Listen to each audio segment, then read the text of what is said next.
নমস্কার। সরস্বতী পুজো উপলক্ষে ছোটদের জন্য একটি সুন্দর কবিতা কবি গৌতম মণ্ডলের লেখা এসো গো মা সরস্বতী।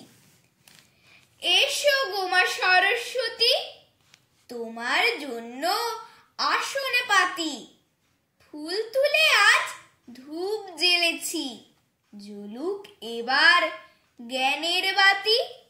এসো গো মা সরস্বতী, ওই তো গো মা সরস্বতী, লেখা পড়ায় দাও মা মতি।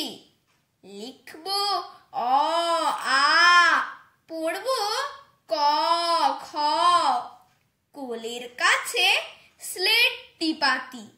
এসো গো মা সরস্বতী, সরস্বতী বিদ্যাবতী, দাও না মাগো আলোক জ্যোতি।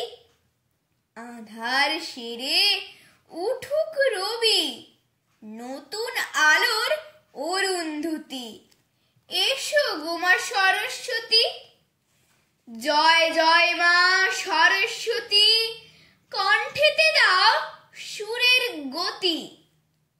আলোক সুরের বন্যি শিখায় করব তোমার সন্ধ্যারতি। এসো গো মা সরস্বতী, জ্বালাও তুমি জ্ঞানের বাতি।